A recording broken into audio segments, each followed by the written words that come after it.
మన భారతదేశంలో ట్రైన్ల యొక్క గమనం చాలా ముడిపడి ఉంటది భారతదేశంతో.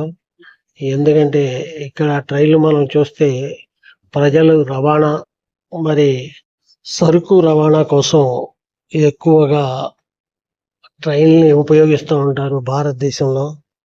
ఎందుకంటే ఇటు కాశ్మీర్ నుంచి కన్యాకుమారి వరకు సరుకులు చేరవేస్తాకి గాని, మరి ప్రయాణికుల్ని చేరవేస్తాకి గాని ట్రైన్‌ల యొక్క భాగస్వామ్యం చాలా ఎక్కువ ఉంటది భారతదేశంలో.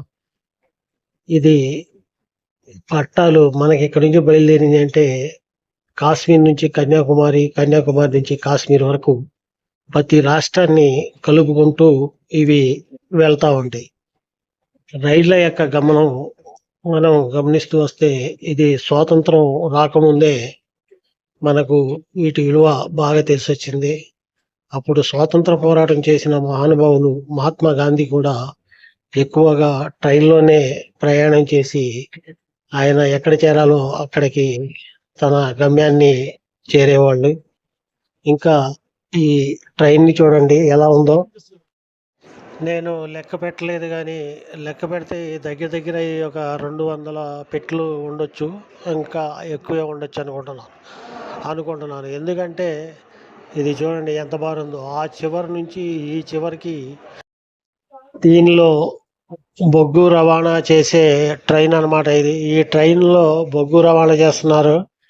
అసల ఎన్ని లారీలు బొగ్గు మరి ఈ ట్రైన్‌లో పడదో మనం తెలుసుకోవచ్చు. ఎందుకంటే ఒక్కొక్క బోగీలో దగ్గర దగ్గర ఒక 5, 6 లారీలు పడదో, మరి 10 లారీలు పడదో ఆ లెక్కన చూసుకుంటే ఇది ఎంత లారీల బొగ్గు పడదో మనకి లెక్క పెట్టలేనంత ఉంటది.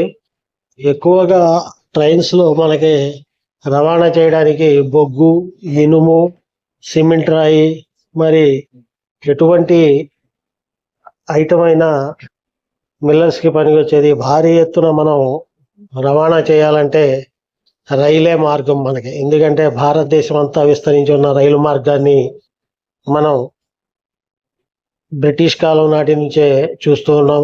ఇది ఎంత సరుకైనా సరే, ఎంతమంది ప్రజలనైనా సరే రైలు మనకి తీసుకుని వెళ్ళి గమ్యస్థానాన్ని చేరుస్తుంది అనడానికి ఎటువంటి సందేహం లేదు.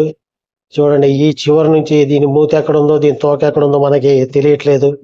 అంత బారుంది ఈ ట్రైను. దగ్గర దగ్గర ఇది 1 కిలోమీటర్ పైనే ఉన్నట్టుంది ట్రైన్ చూస్తుంటే మనకి. మరి ఇలాంటి ట్రైన్‌లని మనం బయట ఎన్నో చూస్తూ ఉంటాం మన ప్రయాణంలో. ఇవి చాలా బరువునెత్తుకొని వాటిని తీసుకుని వెళ్తా ఉంటాయి. మరి ఈ రవాణా సౌకర్యం లేకపోతే మనకి రోడ్లు సరిపోవు. ఎందుకంటే లారీలతో ఇంత సరుకుని మనం సప్లై చేయాలంటే ఎవరి వల్ల కాదు. ఈ ట్రైన్‌లు ఉండటం వలన మనకి ఖర్చు తక్కువలో మనం ఎక్కడికైనా వెళ్ళడానికి కానీ, సరుకు రవాణా చేసుకుంటానికి కానీ ఇంత పెద్ద ట్రైన్‌లు మనకి పనికొస్తున్నాయి. ట్రైన్ రవాణా అంటేనే చాలా తక్కువ ఖర్చుతో కూడుకున్నది. మన వ్యవసాయ రంగానికి కూడా ట్రైన్‌లు ప్రయాణం, సరుకు రవాణా చాలా ఉపయోగపడుతుంది. ఎక్కడో మొదలయ్యి ఇక్కడ అంతమైంది చూడండి. ఇది ఫ్రెండ్స్, ఈ వీడియో మీకు నచ్చితే లైక్ చేయండి, సబ్స్క్రైబ్ చేసుకోండి, మా ఛానల్‌ని బెల్ బటన్ నొక్కండి, షేర్ చేయండి. Thank you. జై హింద్.